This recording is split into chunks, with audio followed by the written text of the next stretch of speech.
Devaya Go Brahmana Hitaya Cha Jagadhitaya Krishna Govindaya Namo Namaha. My blissful gorgeous self, this is Lord Krishna's birthday today of this year 2009. We enter into the historicity of Lord of Love, the Lord Krishna. Question arises, is the Lord of Love my personal imagination or history, or both combined into a novel? Answer is none of these. Lord of Love is reality, more real than even me myself, you yourself, all this world itself. This is the greatest reality. But I know you may not be mentally prepared for such a radical readjustment. So we enter into the search for the historicity of Lord of Love. The reason all I can guess is we all are living in a Plato's cave. Lord of Love's reality can be and will be recognized when we transcend perceiving everything and everyone through sensory perceptions and start seeing directly through consciousness to consciousness. The reality of Lord of Love is easily revealed only then. It is a well-known fact that the greatest war of antiquity, the Mahabharata, took place 3,000 years ago before its commencement. The common era rigorously tried to be stopped by the Lord of Love. He himself went to the Kuru assembly of Kuru dynasty in Hastinapur as peace ambassador, but his mission was not accepted. Then he set the death of the war and remained as a silent, indifferent witness to the entire happening. According to the 5,000 years old, 100,000 words composed literature Mahabharata, there was one unitary worldwide Vedic administration, which after the war broke down and humanity gradually became divided into different civilizations and cultures. They fought against each other for supremacy and power. Still, according to the 18,000 verse Srimad Bhagavatam of the same period, we find that when King Parikshit went on his world conquest, people everywhere loved, praised and worshipped the Lord of Love as the eighth manifestation of the divine. Seeing this, he became very happy. He was a third generation. From Cambodia and Siam to the Mediterranean nations to Spain, the Lord of Love was adored up to the pre-Christian and pre-Jewish era, my dear friends. In Taro, he was adored as Hercules, and in Spain he was adored as Radamanthus, Radamanthus.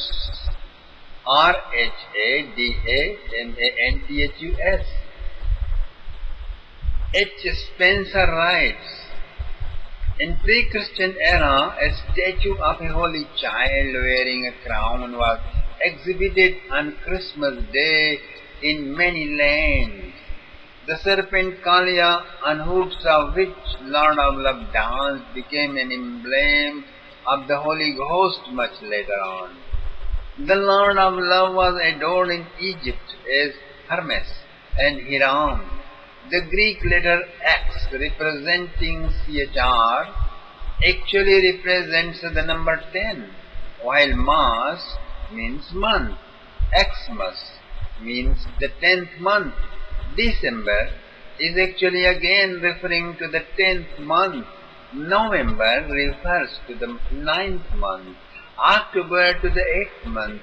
September to the 7th month.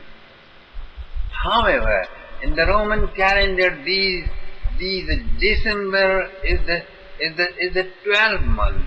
In Gita, Lord of Love said, The month of Margashirsha represents me. This month corresponds roughly to December, which in the pre-Christian world was celebrated with great festivity. The country of Syria was named after the Lord of Love, who was also known as Shauri.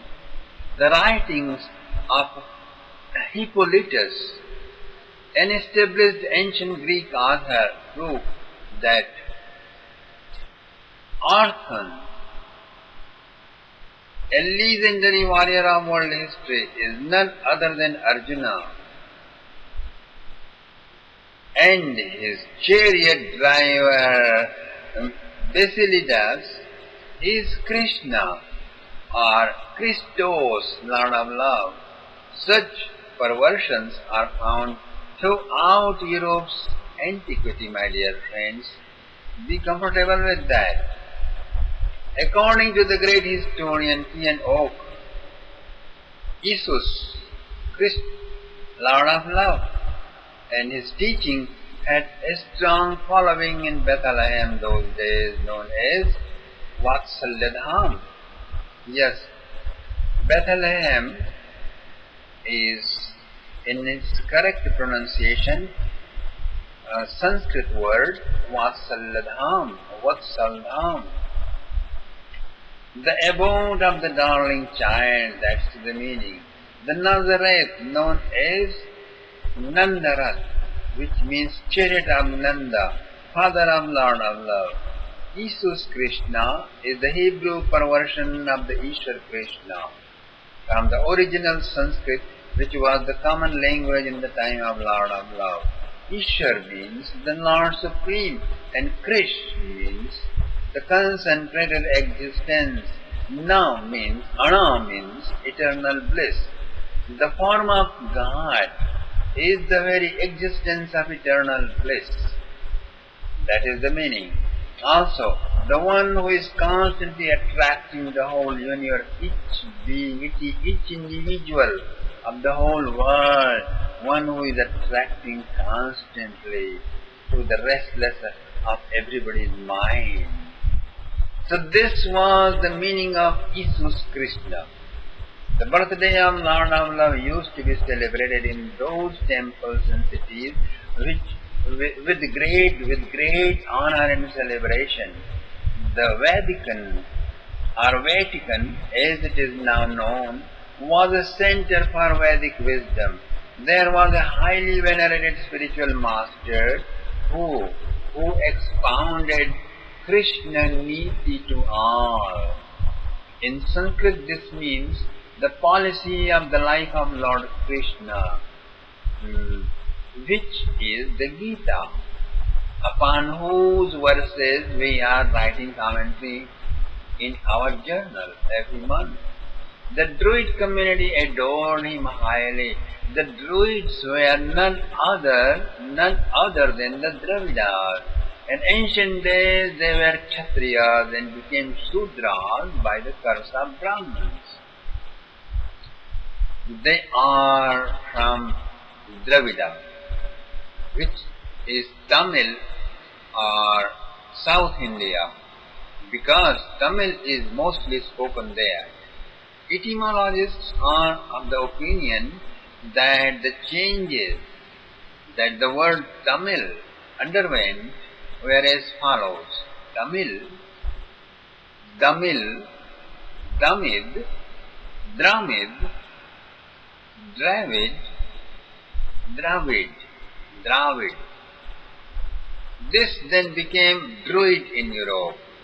In 312 AD, King Constantine killed that spiritual master who was adored by the Druids of Europe and installed a new Christian who inherited the authority related with the Vatican, and renamed as Vatican.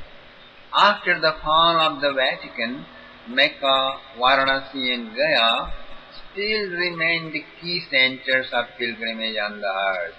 So Jerusalem is a perversion of the word Yadu Ishwar Alayam, my dear friends. the abode of Lord of Yadus. It was in the Yadu dynasty that the Lord of Love was born, and it was his temple which was so prosperous and situated in the middle of the city, where people who now call themselves Jews, the Yadus, were the family of Lord of Love, who after the nuclear explosion travelled from Dwarka to the royal education field, which extended those days from Jaipur to Abu, all the way to what is now known as Pakistan, Balochistan, Afghanistan and Iran. Seeing the beauty of the Kumudwati river, which is now known as Euphrates river, they travelled westward and finally built cities near Israel. It is because they came from the direct family dynasties of the Lord of Love that they call themselves chosen people of God. It was almost 22 families of the Lord of Love which proceeded to the west. 10 of them went to the north. Some of them settled down in Rajasthan, others perished. 12 of them settled in the lands now known as Iraq, Syria, Palestine, Egypt, Greece and Russia. This took place 5,000 years ago, my dear friends. Passover, the well-known Jewish commemoration, my dear friends, is nothing but their remembrance of the time they migrated from India. Solomon was none other than King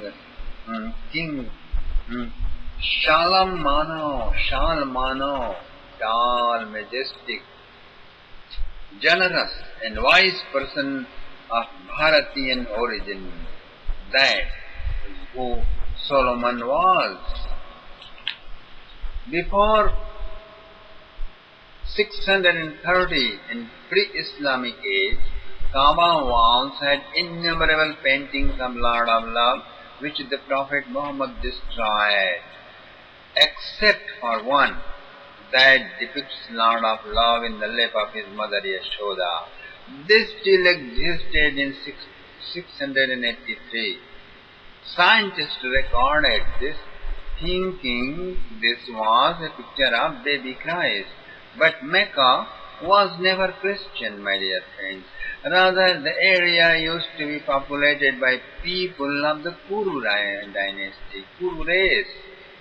The image of the golden calves in the history of the Jews is that leaning against whom Lord of Love used to play flute while cows were grazing. In Dwarka, they worshipped different manifestations of divinity. But when they settled in the West just for unity purpose, they stuck together with the unmanifest form of reality. That's why they have no image now. So, in the time of the Lord of Love, they were known as Yadavas. Then they became Jadavas. Then, due to change in language, they became Judaists. Land of the Jews was known as Canaan, which comes from the Sanskrit word Kanhaiya or Kanha. The original name of the Moses was Maheshwar, the great Lord of Love. Tal means palm leaves, Mud means script. Talmud, the holy scripture of the Jews, is actually a Sanskrit word. All books those days were written on special leaves which were impervious to water. Galilee is none other than Gavalai, meaning sanctuary of the cows. Jews still have arranged marriages as in India, as well as wedding pandals. Their tree, honor and flame festivals, Their tree honor and flame festivals are the same as India's. Along with this, many of their ancient daily customs and duties, as recorded in the Old Testament, are so similar and sometimes exactly like those observed for thousands of years and still today in India. The city of Jerusalem has a lion's gate, topped by lion statues and a lotus and a disc, exactly as temple of Jagannath Puri in India, and that is the temple of the form of Lord of Love. The Dead Sea Scrolls confirm that the Essene tradition of Christian mysticism existed long before Christianity. Albert Almond says that Greeks and Romans and the cultures of Babylon and Egypt had very holy feelings for temples of Bacchus and Hercules and Mithras. Bacchus, other name is Ishan, which may perhaps be the origin of Essene's remarkable gifts to our world.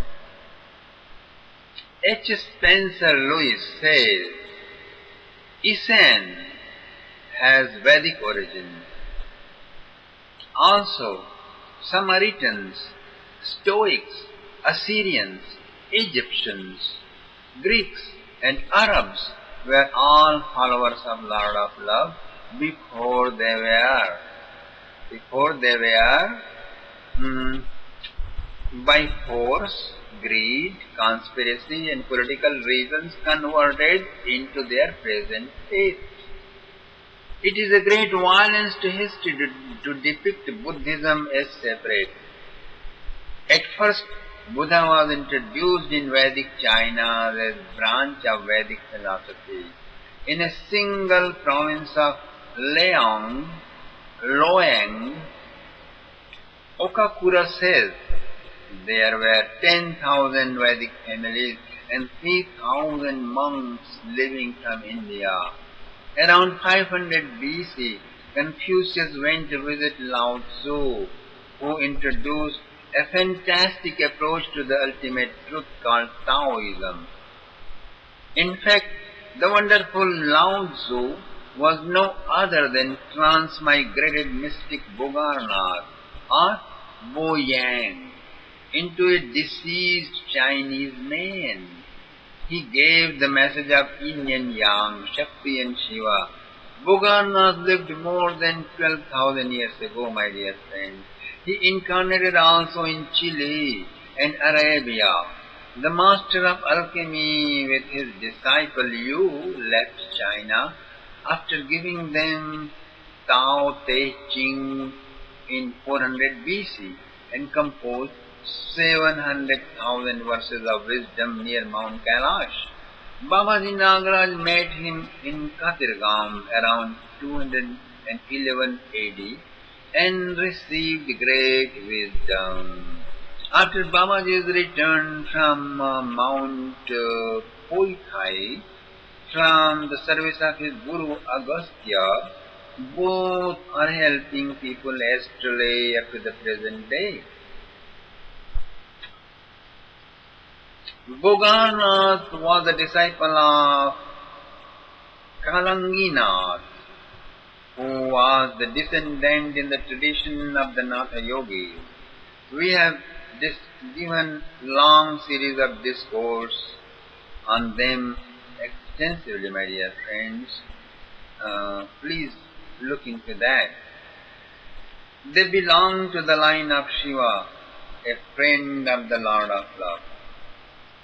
According to Morris, the human race over a lion's body, site of the Sphinx statue, is that of a lion-hearted great Ramachandra, a former manifestation of Lord of Love. This can be found extensively in Egypt, where R.A. Surya, the sun god, was worshipped. That is Ra, known as Surya. The sun god was worshipped there. Lord Rama was from the solar dynasty. Kahira, the capital of Egypt, now known as Cairo, is from the perverted world of Kauravas, a clan from the Mahabharata. The Sphinx too is a perverted form of Singhas, meaning lion. All rulers, Pharaoh rulers were known as Ramesses I, Ramesses II, Ramesses III, all that.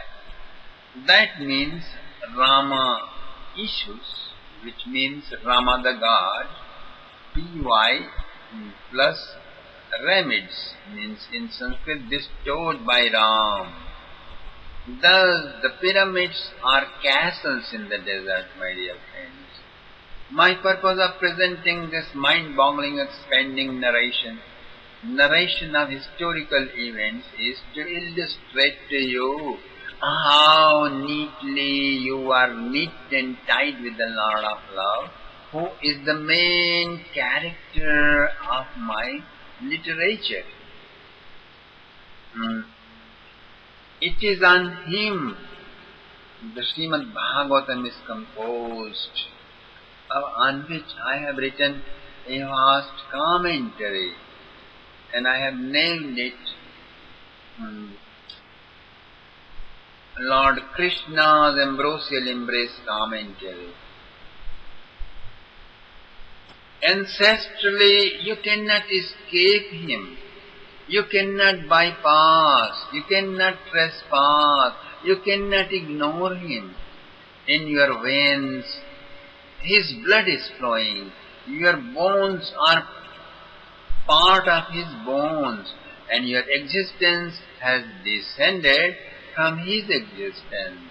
No matter what nationality, what color, what religion and race you are from, somehow in the far reaches of history, you are related with the Lord of Love. You are the proof that he existed, and that is the proof he still exists, and this is a proof that he will continuously exist on and on ever. When the whole world will be perished, he will still keep existing on and on and on. And if you are united with him, you will keep on existing in eternal joy and bliss with him. And as far as your evolution of consciousness, this too will find its fulfillment nowhere else but in his wisdom. In the introduction of our Lord of Bliss, we show you how from Buddha, Shankara, to Socrates and Plato and Aristotle to Hegel and Kant and even to Sartre, all are interconnected descendants of the fantastic wisdom of our Lord of Love. In fact, what Plato gave us, and even what pre-Socratic thinkers such as Heraclitus 500 BC and Parmenides 465 BC and Sophists 400 BC, as well as Plato's disciple Aristotle shared with the Western world, are found richly presented in the early morning gossips of the Lord of Love, spoken at the war zone, as sprinkled in various chapters of Gita. Plato's cave allegory may be a devastating criticism of man's daily routine, but the Ashwatha allegory of Lord of Love verily adorns the life in all aspects. Now, my dear friends, let us have an acquaintance with the Lord of Love. Let us have an intimacy with him. Lord of Love, The love of Lord of Love is like a tall tower of inner elevation where whenever you happen to be, you turn your face left and there is all the past. Turn right, there is all the future. Look down, there is all the present. And there, all the suffering and happiness, loss and gain, respect and insult are seen as being too down, down, down below. As if they are not happening to you, but passing through a screen. And you are free to choose to identify with them or just witness away. When I turn my face to the left, I can see myself on the screen of life, worshipping the Lord of Love in age of about 3 years.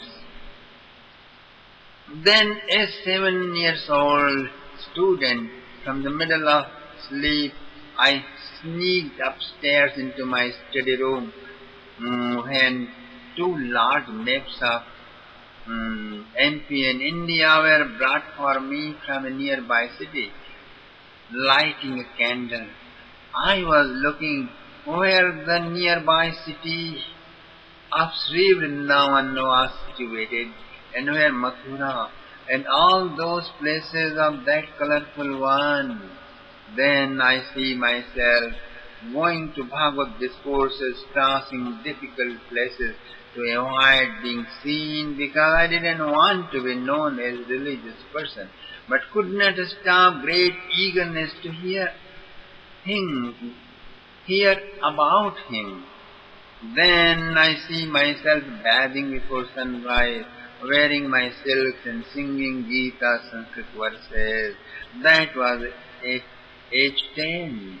And then I see myself going to Vrindavan for the first time in my early teens, expecting he himself will greet me and keep me with him, but feeling heartbreak when he did not come, then doing austerity, then taking back home by parents, then going to Vrindavan off and on and meditating in various spots where the holy pastimes once took place, then living in a cave, then living at the bank of Yamuna river in Belwan, adoring the Lord in a cottage which I had named Kevalanath Palace.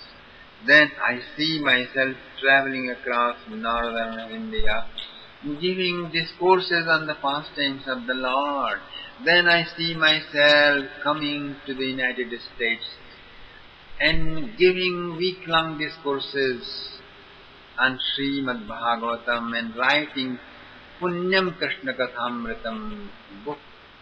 Whatever is happening and whatever will happen in this life and hereafter, the light of this love is always illuminating in my heart. Light of the Lord of Love, always illuminating in my heart. Through all these happenings, Lord of Love has been showering His grace, His mercy, His love in very many ways, in innumerable ways. Now it's time to write His pastimes, to sing aloud His pastimes, which I have contemplated, sung, felt touched by, and wished to be my life's reality all along. Common man's life is a mess. An organization and balance come when he begins to found his life on the principles of Vedic scriptures. Therefore, I studied those Upanishads, Puranas, Samhitas, and texts of then established wise men. This book is based on echoes and subtle nuances of all of them. Before entering into descriptions of the Lord's pastime, let me introduce the nature, whether good or bad, but just His uncontrollable habits of Lord of Love. I believe, knowing these components of His habits, you will be at ease in relating with Him. There will be then no quarrel between you and him. A wise man has verily said, without knowing, belief does not come. Without believing, love does not happen. Without the rise of genuine love, maturity does not begin. Without that, devotion remains just a word without any sense. The real knowing is the knowing of his habits. Old, janma karma cha me divyam, evam yo veti tattvata. The way you walk, the way you talk, the way you laugh, I like very much. One of my romantic brothers used to tell to whosoever he liked, you too have to be romantic enough with God. Not just to like, but love with all your heart the way He is born, the way He acts, the way He deals with situations, the way He disappears, the way He reappears again and again and again. To recognize Him every time, in everybody, in everywhere, especially in tough times of life, this is the only human success, my dear friend. Yasmin satkarna piyushe yashasti thavare sakre srotranjali rupasprisya dhunute karma vasana. The pastimes of the Lord are the most sacred fund of nature, which even once sieved wipes out all the potential instincts of pain and suffering. His countenance, His smiling, His loving glances, ambrosial words, and elegance of actions have so much joy and bliss and peace that even a fraction can make the whole world peaceful and happy. Seeing Him was such a joyous festivity to the gopis and Gopal that went on ever new and new and new every time. Such was the life around Him. And we will enter His magnificent pastimes with me. You will enter His magnificent pastimes with me. Now, my dear friends, with me. Until you go blissed out in His love. Now I am introducing His habits to you, yes, into your life. Let this become your perpetual experience. Before I enter, let me sing a song for you. Yasyananam makara kundala charu karna Bhrajat kapola subhagam savilasahasam Nityotsavana tatripudrishibi pibantyo Naryo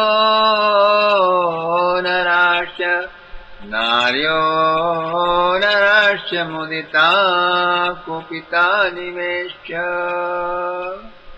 Most of the people in the world have only causal acquaintance with the Lord. Therefore, their prayers, expectations, and hopes are at times responded, other times not. But there is a way of formal acquaintance. If you have that, then whether you pray or not, God takes care of your feelings. Now, learn how to have formal acquaintance with Him. How to have formal acquaintance. The sweetest and loveliest form of the Lord is Sri Krishna. Okay? Krishnastu Bhagavan Swayam. That's what Bhagavatam says. If you want to have formal acquaintance, ask not, where will He meet me? Where Krishna will meet you? Don't ask that. And do not be shocked of how to make acquaintance without meeting. All the pastimes of the Lord emanate from His infinite love, the basis of which is love trance. Therefore, ultimate nature of Lord is love trance, and His love trance, and this love trance is experienced by anyone in the state of mystic trance. And the first step towards this mystic trance is to stay 24 hours in deepest possible relaxation. Relaxation comes when you are natural, spontaneous, easy and innocent, in a special way gullible. Sri Krishna's gullibleness is infinite. His innocence is limitless. You just pick up a statue, a stone, a portrait, beautiful or not. Beautiful, just say, beautiful or not beautiful doesn't matter. Just say, my Lord, oh Sri Krishna, this is you. And Krishna immediately says, oh yes, this is me, of course, definitely. This is me, Krishna. When Krishna himself accepts, then who on earth can say it is not him? Now, next, then say, Krishna, now look, I am worshipping you. And then, whether you are offering systematically 16 items or just offering few flowers, leaves, fruits or anything, who cares? Krishna, little child of Nandaraj, doesn't know to look for specifics. He doesn't know the traditional worship, what it is, how it is done. He doesn't know all of these. Therefore, mantras and items of worship, including all established procedures, you just leave them for scholars and religionists. All you have to do is just to worship as you know, with as many things you have. Oh, you worship me, how wonderful you are, so dear to me you are. Immediately Krishna comes staring in wonder all what you are doing and speaks up. Then Krishna accepted, and when Krishna accepted, who on earth can dare to discredit your worship? This is no God, this is stone, this is idol. Western invaders exclaimed, Christians said this, Muslims said this. Yes, this is stone, this is idol. Krishna just imitated. We will break your idols, break the temples, it is our religion. They said this too. Break then, if it is your religion to break, then go ahead. Krishna enjoys equally whether it is making or breaking. Child as he is, the most gullible one as he is, all children make the toys, decorate, play, and then destroy them, and then applaud and dance and enjoy. There is no God. If you said this ever, then remember what will be the result. Okay, there isn't any God, no need of him. Krishna dismissed everything. Now, you take care of yourself and your life as well, because there will be no God for you. Not that there is no God, but there will be no God for you now on. You cannot expect any help, you cannot expect any love, you cannot expect any comfort and hope from God now.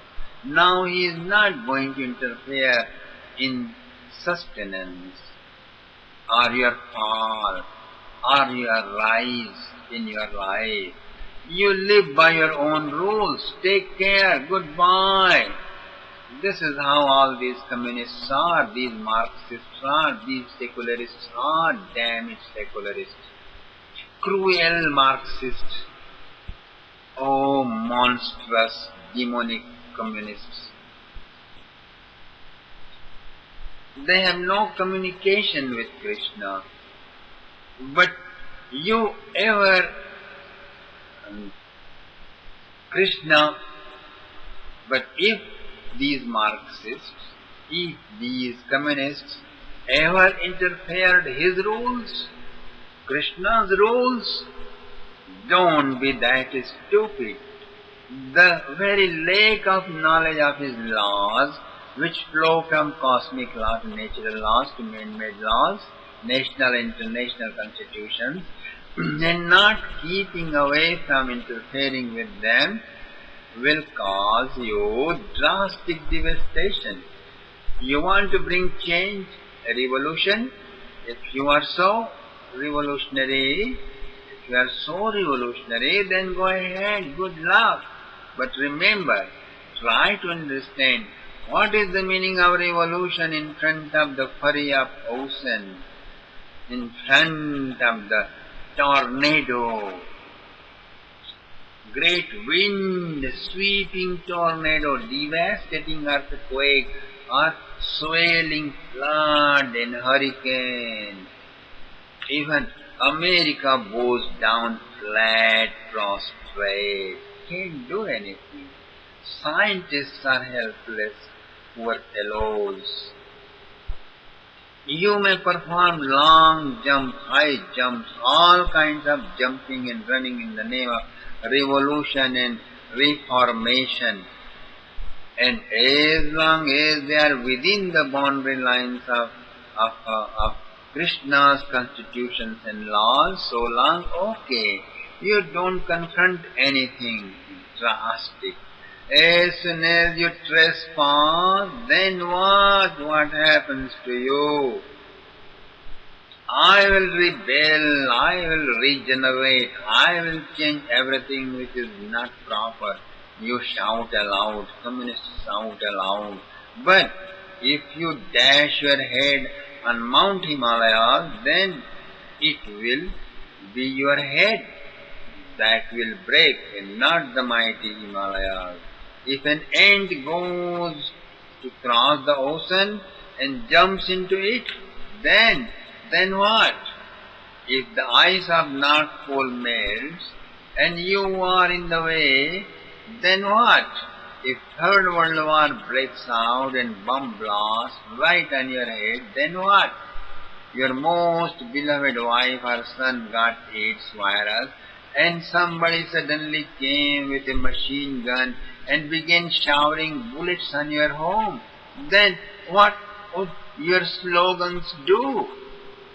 And there is no one to pray to, no one to ask for help. Existence of God you have already denied. So if you are atheistic, don't bother or worry about God. Too many discussions and arguments, whether He exists or not, will not help you. If you are in a right state of mind, then be concerned about yourself. The situation is there with you to confront. How would you handle it?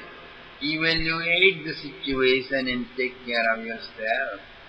It is those who take care of themselves, the jnanis, who say, yes, God is, but He is unmanifest, formless, without attributes.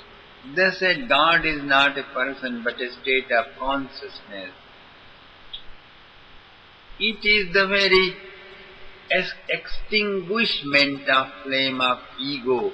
It is the nirvana, the taking care of themselves. In taking care of themselves, they became so disciplined, so austere, so self-content, that even if they are Lord of great peace, still appear to be joyless, lifeless. Why? Because as soon as you say God is not a person but a state of consciousness, he is formless, then Krishna immediately speaks of, yes, formless, unmanifest. And then he has nothing to do with you. God has form and attributes. When you say God has form and attributes, he is effulgent, merciful and almighty. Krishna's voice knows only to echo and re-echo your own steadfastness. Okay? That is what he says in Gita, 7th chapter. Whatsoever form of God you have faith in, he solidifies that faith more and more, because all these forms are no one else but mine, himself, Krishna himself. Therefore, as soon as you decide spiritedly with the whole of your heart that God is omnipotent, omniscient and merciful, then no longer he can stay indifferent from you. You can rely, you can depend on his mercy, and his help. You can rely on his help. Shout out to him, invoke him, send out your heart to him, and he will listen. Wait a moment, what did you say? Do you mean you invoked and prayed and he did not respond? Let me ask you a question. Did you invoke him properly? I mean, no matter what you call him, Brahma, Paramatma, Bhagavan, God, after all he is little baby of Nanda Gopa. And Gopas, as you know, are very uneducated and illiterate. Where have you seen uneducated people understand your scholarly, cultured and refined language? He understands neither Sanskrit nor English nor Arabic nor any refined language of the world. Did you invoke him in the language he knows? What language does he respond? Only the language of the heart, language of the feeling, language of love. In that language he has responded even to the elephant and cows.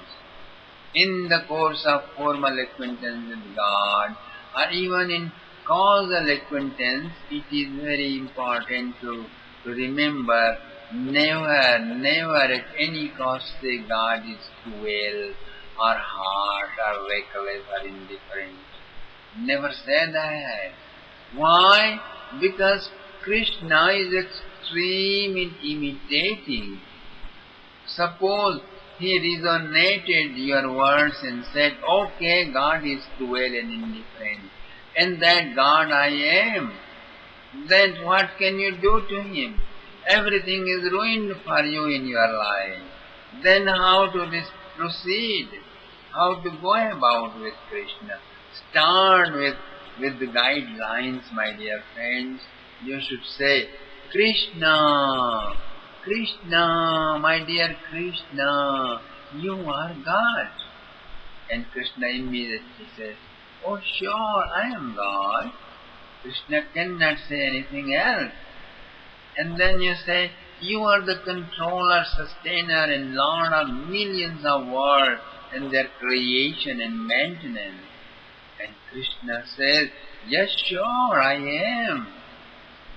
Why there is doubt? I am. You are omniscient now, you say. You are omniscient, you are almighty, you are omnipotent, you are Lord of all the lords. And Krishna says, of course that I am. And now I should say, and I am yours. Tell this, my dear friend, tell this, I am all yours. Tell this with great strength and wholeheartedness. And Krishna immediately says, yes, you are mine. Krishna will say, with the same weight of jerk on his neck and shake his head in agreement, And you see, what more do you want now? Everything you have gotten. You are a billionaire now. You are far more richer than than than those billionaire people of America. You are rich and famous, intergalactic history record, and so many people have said, Krishna, you are my master. Yes, I am your master, Krishna immediately said. You are my father. The whole Western world prayed. Yes, of course. You are my son, he responded, and gave them all the opulence and that a son deserves. You are my friend, the world of Sufis said. Yes, I am your friend, Krishna says. You are my beloved, Gopi said. Definitely I am your beloved, he responded.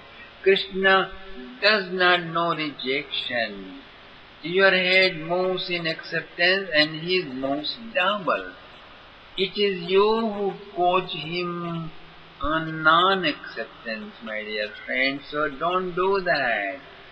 If ever, any time you said, Krishna is no God or there is no God, he will immediately nod his head.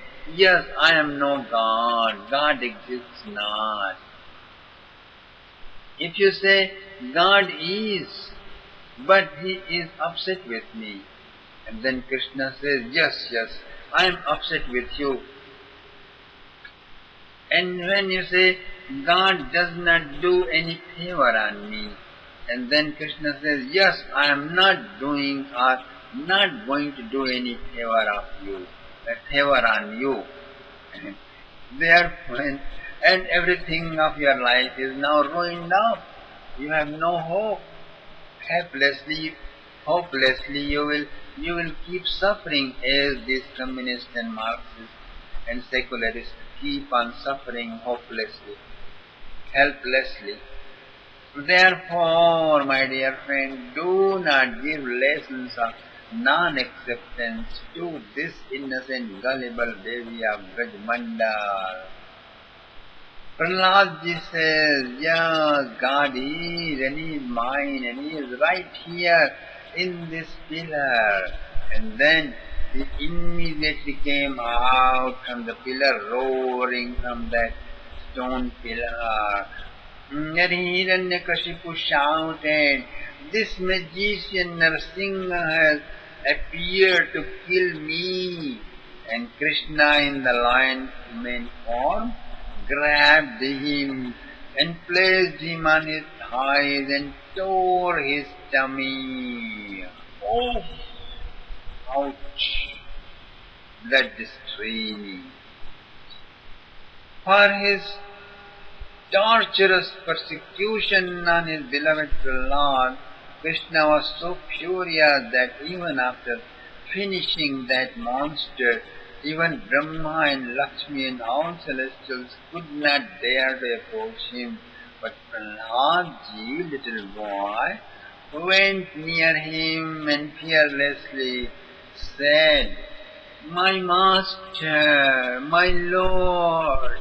And Krishna in lion form picked him up, set him on his lap, and started licking him by his tongue and said, my child,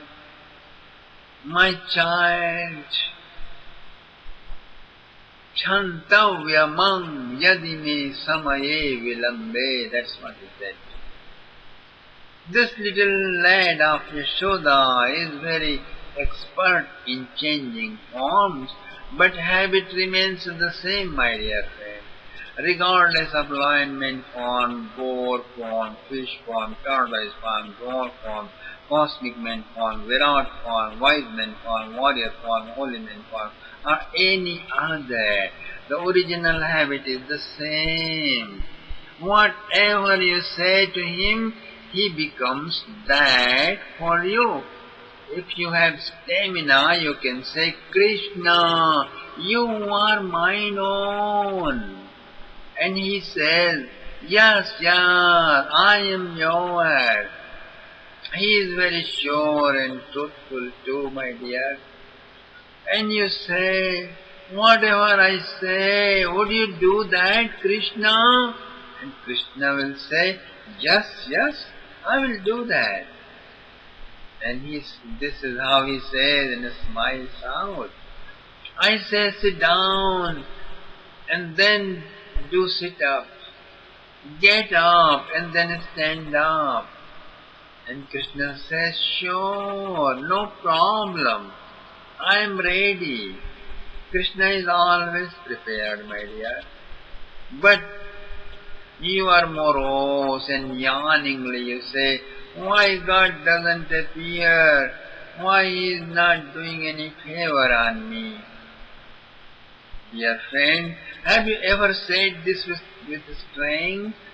Krishna, you are mine own. Come down running please, right here before me. But will it be proper, my dear friends, to force Him according to your own whims? What joy, what benefit would you derive to tire Him like this? He looks beautiful in His blissful laughing, sporting, leaping, jumping, or in transcendental groves of Sri Vrindavan. The bliss that lies in making Him one's own and seeing Him absorbed in His pastimes and remembering Him and serving Him in the state of deep mystic trance is beyond comparison, my dear. Fulfillment of any desire has no value in comparison to that. Almost like a little drop of rotten water from some stinking pond and the nectar of nectar, Sudha Sagar. And it is not at all difficult to make him one's own. Vrindavan's gopis and gopas and cows and peacocks and parrots and monkeys can make him their own. You are, after all, a smart 20th century human being.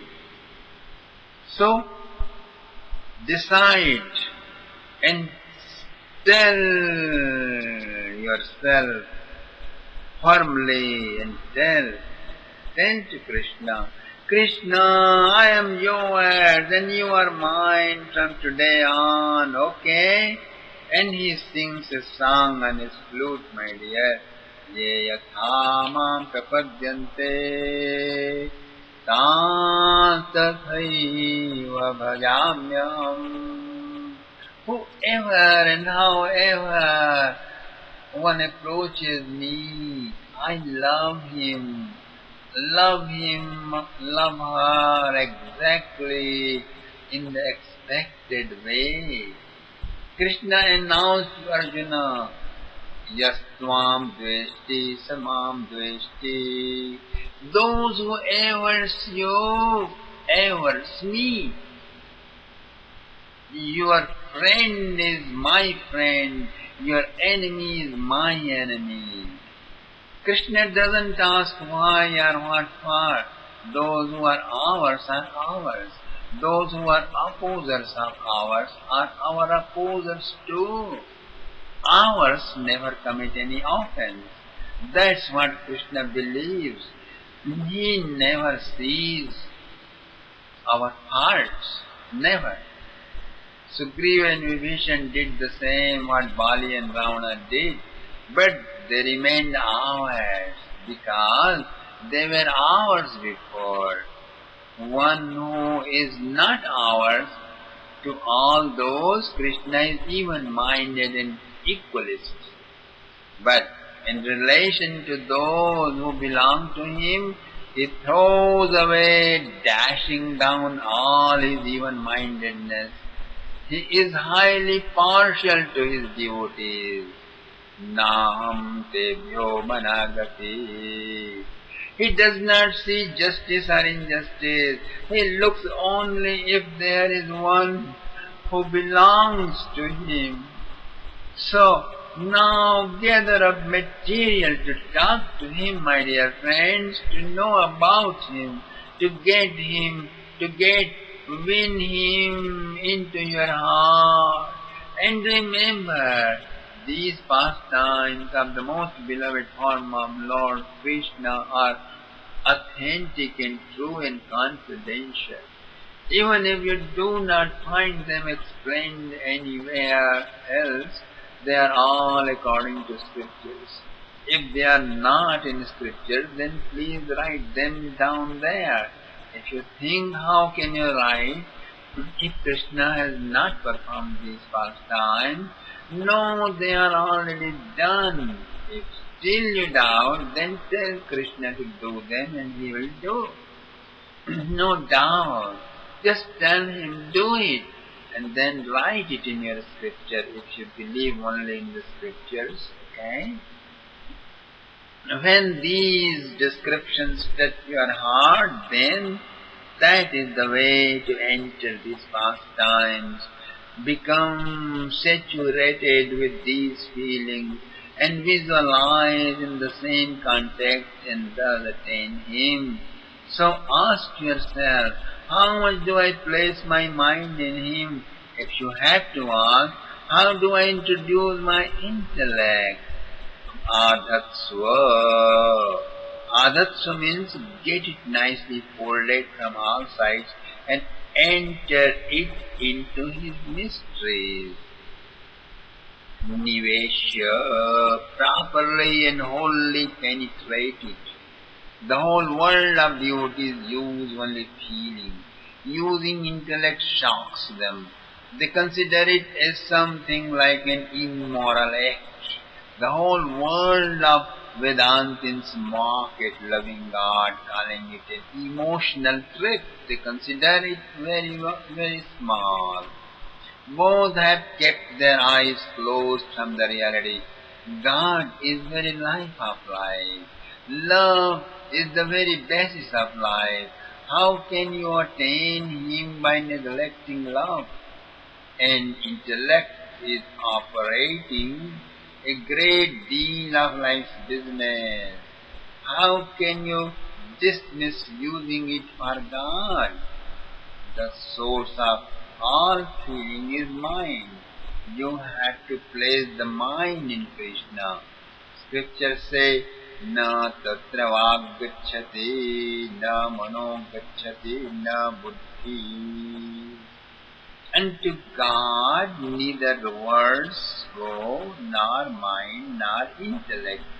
Krishna is like an ocean.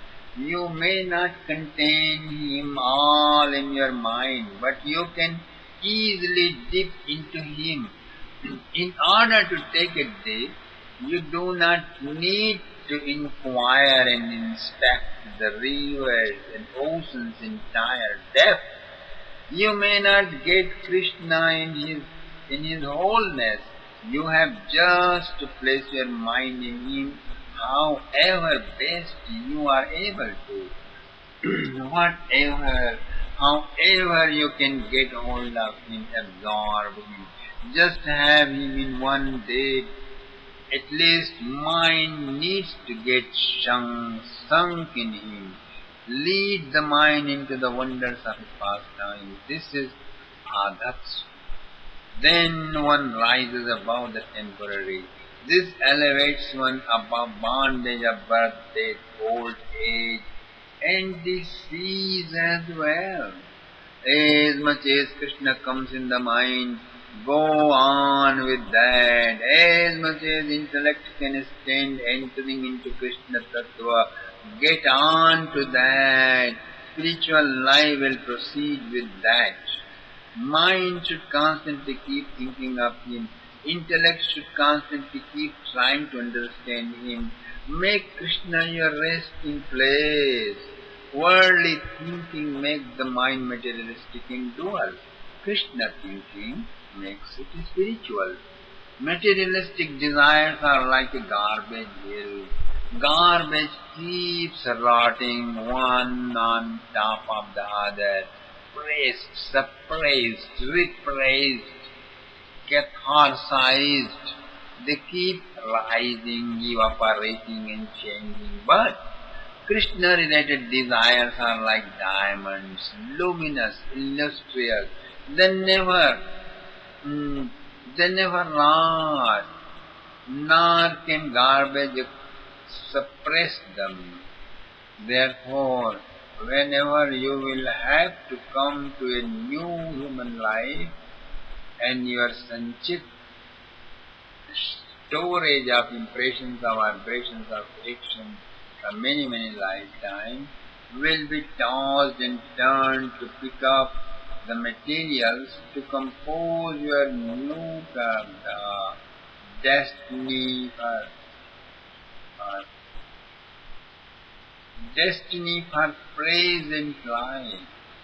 Then those shimmering, beaming diamonds will naturally dazzle the sight of the destiny maker, and he will not be able to ignore them. They will be selected first and not the garbages. Garbages will be shoved later.